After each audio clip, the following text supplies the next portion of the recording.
वास्तू तुम्हाला मिळते कलेसाठी, एक कलाकार म्हणून मला असं वाटतं की फारच आयुष्यात चांगली गोष्ट घडलेली आहे तुमच्या.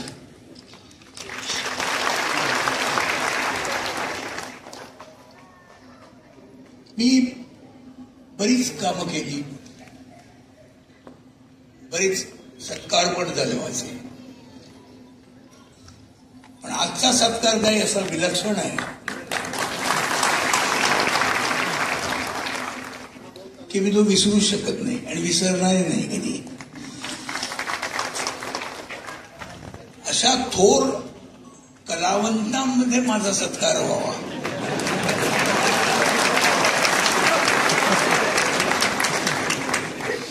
फार नशीबवान मी असे म्हणेन. मग अशी शिंदे साहेब म्हणाले, त्यांनी एक माणसानं हसवलंच नाही तर रडवलं सुद्धा. आता मी त्यांचा एक पिक्चर बघितला, हसवा फसली, मी दचकलो. मला वाटलं तर पुढे म्हणतात त्यांनी हसवलं नाही तर फसवलं पण आहे, पण नाही, त्याने ते तिथे सोडून दिले. बरं झालं. माझा सगळ्यात मोठा हे आहे की कुणाबरोबर संस्कार, कुणाचा बरोबर माझा सत्कार होतोय. ही थोर माणसं आहेत राजकारणातली, म्हणजे यांनी काहीतरी करून दाखवलेलं.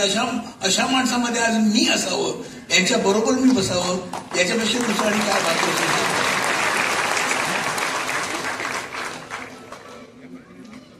या लोकांनी, तटकर साहेब म्हणाले मगाशी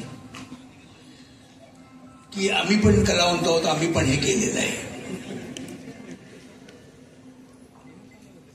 आणि तुम्ही, म्हणजे मला हे माहिती आहे ना की तुम्ही इतके सगळे थोर कलावंत आहात की त्याच्यापुढे आम्ही काहीच नाही.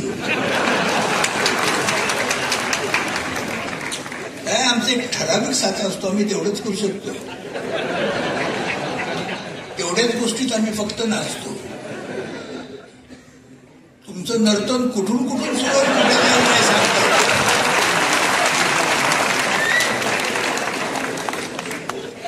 आणि मजा म्हणजे तुम्हाला स्वतःलाच कळलेलं नाही आपण कुठे नाचणार.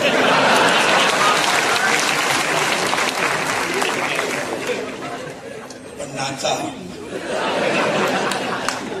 तुमच्या या नर्तनामुळे निदान महाराष्ट्र तरी ऊर्जितावस्थेला आला. शिंदे साहेबांना मी कित्येक वर्ष आज ओळखतोय. अगदी म्हणजे ते अगदी नवीन नवीन आले तेव्हापासून. पूर्वी ते पोलीस डिपार्टमेंटला होते असं मला वाटतं, तेव्हापासून. आणि तेव्हापासून आमचे ते सांस्कृतिक कार्याचे मंडळाचे मंत्री सुद्धा होते.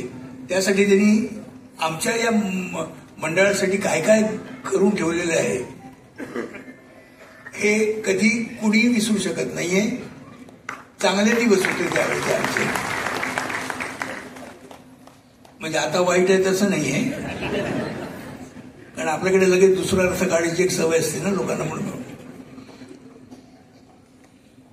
मी खरोखरच आनंदात आहे की खरोखरच माझ्या दृष्टी हा इतका मोठा सत्कार वाटतो मला की असे लोक भेटावे जे इतके वेळ थांबून इतक्या गर्दीने इथे यावे, या मोठ्या लोकांनी इथे जमावं आणि शेवटपर्यंत थांबावं.